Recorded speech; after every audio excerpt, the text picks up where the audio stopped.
maa ngi leen di nuyu yéen ñëpp di wax ne excellent ak jàmm ci chaîne bii di kàllaamay informatique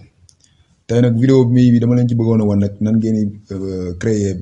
machine virtuelle ci seen ordinateur maanaam ordinateur bi ngeen yor nii mën ngeen cee créer waat beneen genre beneen kii maanaam beneen système d'exploitation mën ngeen ko ci installer loolu nag avantage mooy par exemple machine bi ma yor nii mi ngi nekk Windows 7 par exemple imaginons man dama bëgg di maanaam am bëgg gëstu ci système d'exploitation bi ñuy wax Windows 10 léegi loolu te man sama machine bi Windows 7 la léegi bu il faut xam naa bu nekkee ne machine virtuelle bu amul woon il faut damay obligé wutaat beneen machine boo xam ne day am Windows 10 mais nag comme machine virtuelle am na léegi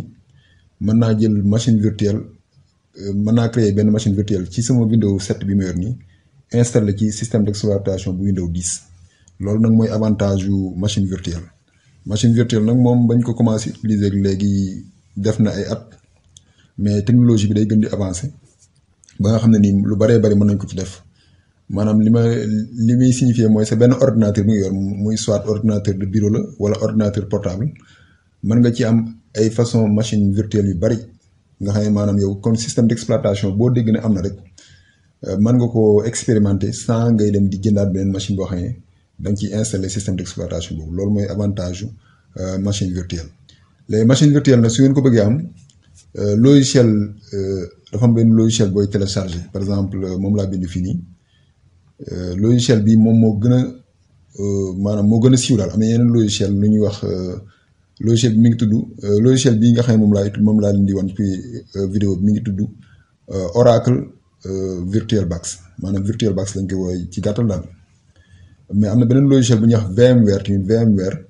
VMware logiciel la boo xam ne moom tamit mën naa la permettre nga utiliser nga maanaam nga créer benn machine virtuelle mais boo gisee ma taamu VirtualBox moom dafa gratuit maanaam doo fay dara tandis que VMware am na ci côté boo xam ne ni gratuit la mais am na ci côté yu bari yoo xam ne boo ko bëggee jëfandikoo il faut nga làmb sa poche joxe dara loolu moo tax ma ne naa ci vidéo bi naa jëfandikoo naa leen wan maanaam ni ñuy installer machine virtuelle ci VirtualBox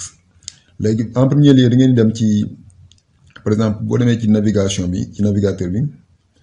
par exemple nañu ubbi fii lu mel ne Google Chrome léegi bu demee ci navigateur bi boo lancé navigateur bi mën nga rek dem ci page yu Google nañ xaar tuuti navigateur bi démarré voilà navigateur bi mi ngi nii démarré na léegi da ngay dem fii ñu bind da ngay dem fii rek fii barre de recherche bi mu nga tapé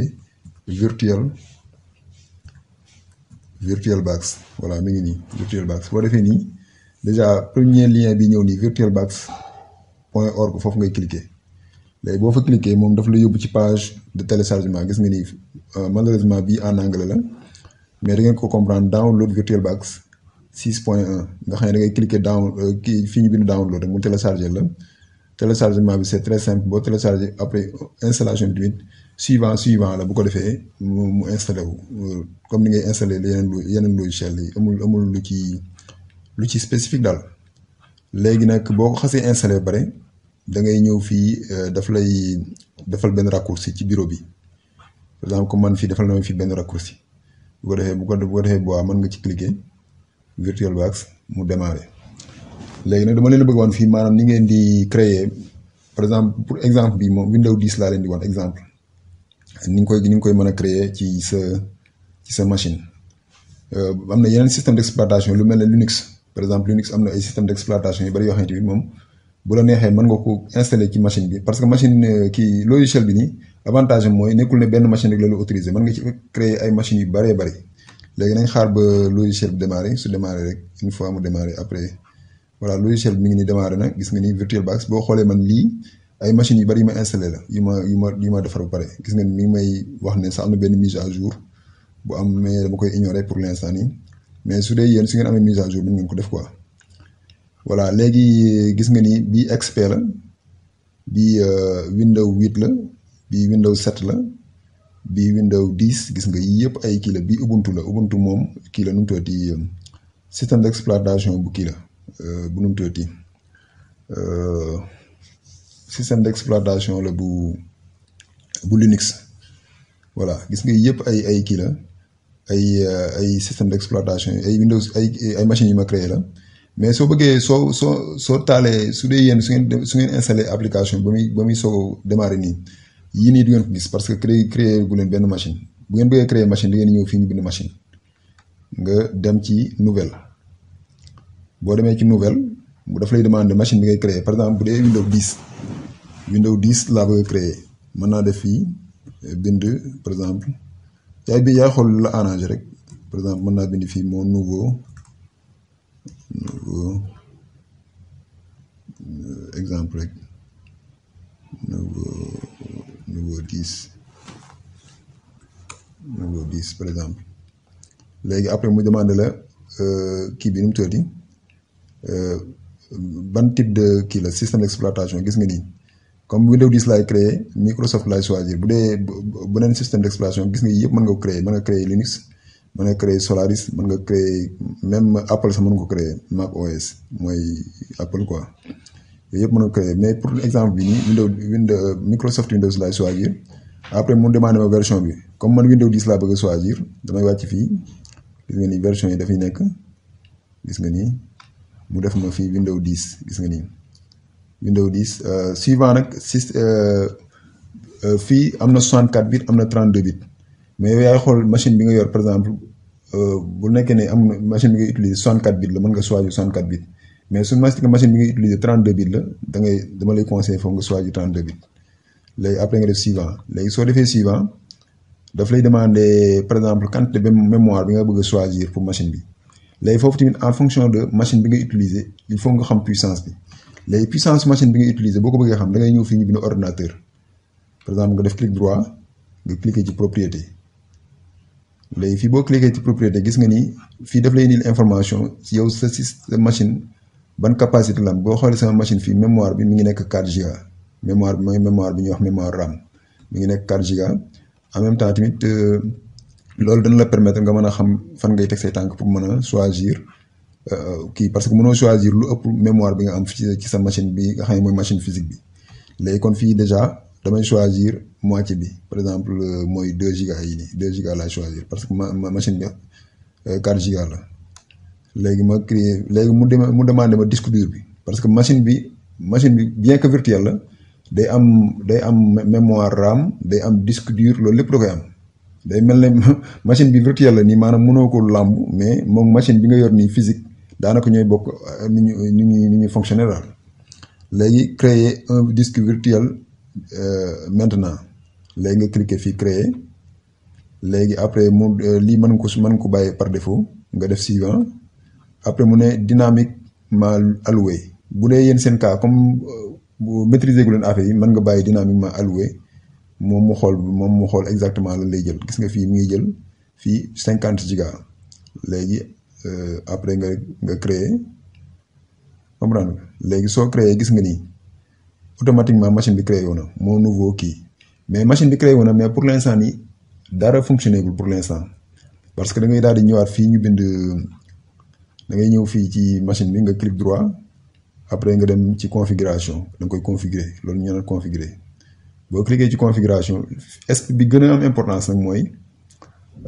pour nga mën a créer machine bi da ngay ñëw fii ñu bind stockage boo ñëwee fii ci stockage da ngay gis ne am na disque dur bu ñu créé gis nga ni comme machine physique la am na beneen disque boo xam ne ni disque optique la mooy disque bi nga xam ne fi ngay dugalee CD par exemple boo doon dugal CD ci sa machine léegi foofu ngay dem pour li ñuy wax maanaam foofu ngay choisir après nga cliquer fii ñu bind choisir un lecteur mool voilà léegi nga ñëw fii après mu ne choisir un fichier maanaam fii fichier bi mu lay demandé mooy fichier bi nga xam ne nii mooy système d'exploitation bi nga yor parce que système d'exploitation bi du ma la ko nëbb il faut nga am ko ci sa machine ba pare par exemple bu dee Windows 10 il faut nga am système d'exploitation maanaam logiciel Windows 10 il faut nga am ko ba pare sa machine bu dee Linux tamit même chose non léegi nag bu ngeen ma laajee question fan laay amee ko kii boobu moom loolu moom mun ma leen ci répondre parce que kooku bu dee Microsoft moom seen logiciel ñoom dañ koy jaay mais peut-être am na gars yi ay pexe yu ñu mën def ba mën ko am wala nga am sa benn xarit boo xam ne am na ko mu mën laal copie bi wala demee noonu loolu mën na nekk mais bu dee Linux moom seen système d'exploitation yi yëpp mën nga ko télécharger en ligne parce que c'est gratuit loolu tamit il faut ma expliquer leen pour ngeen comprendre léegi boo cliquer fii choisir nga xool fi nga xam ne nii fi nga denc kii bi par exemple bu dee man fii bureau am naa fi ay système d'exploitation yi ma am par exemple lu mel ne ay Windows 10 ay Linux yooyu yëpp am naa ko man maay xool système d'exploitation après ma choisir léegi bu ma choisir par exemple Windows 10 Pro après gis nga ni monté wu na nga cliquer OK léegi boo cliquer OK rek automatiquement affaire bi day daal di nekk ci machine bi nga xam ne léegi boo démarrer machine bi système machine bi day daal di xam ne am na benn ci biir disque optique bi am na benn lu mel da koy mel considéré comme daal lu mel ne genre CD bu ko defee daal di mën a démarrer opération bi pour mën a installer kii bi pour mën a installer machine bi léegi machine bi tamit heure bu la neexee mën ko supprimer par exemple boo ñëwee fii nii boo cliquer supprimer rek mu ne la vous voulez supprimer tous les fichiers nga supprimer mu gis nga machine bi daal dem nga xam ne avantage mooy machine bi yow même boo xamee boo doon liggéey ci par exemple ci environnement boo xam ne da nga ragal ne am na ay virus wala ay affaires yoo xam ne nii mën na la gàllankoor mën nga utiliser sa machine virtuelle bi parce que sa machine virtuelle bi daf lay permettre moom daf lay baare ci yenn menaces yi loolu tamit avantage la par exemple léegi fi nii gis nga machine Windows 10 bi nga xam ne installé naa ko pare su ma ko bëggoon démarrer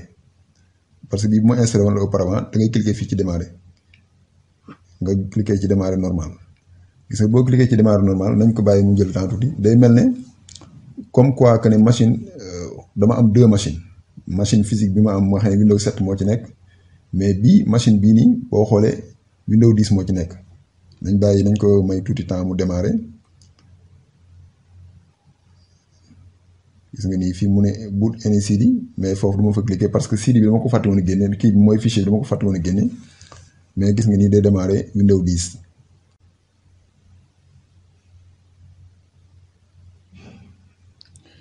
voilà comme ni nga gisee nii machine bi démarré na xaw na jël tuuti temps pour mu démarrer dama mujj ne naa pause vidéo bi pour ngeen mu ñu bàyyi ko may ko tuuti temps mais gis nga nii démarré na mën nga cliquer fii xam nga pour démarrer ces actions c'est que sama machine bi nag dafa xaw a manqué de puissance tuuti quoi mais ci gàttal daal lii laa leen bëggoon a wan léegi gis nga nii am naa machine Windows 10 bi ci sama biir machine Windows 7 bi nga xam ne mooy machine physique bi di wax ne loolu avantage bi mag la boo xam ne da lay permettre yow nga mën a expérimenter ñaari système d'exploitation yëpp avec benn ordinateur bi nga xam ne ni moom moo nekk à votre disposition ci gàttal daal loolu laa ne woon naa leen ko indil comme information di leen jaajëfal yéen ñëpp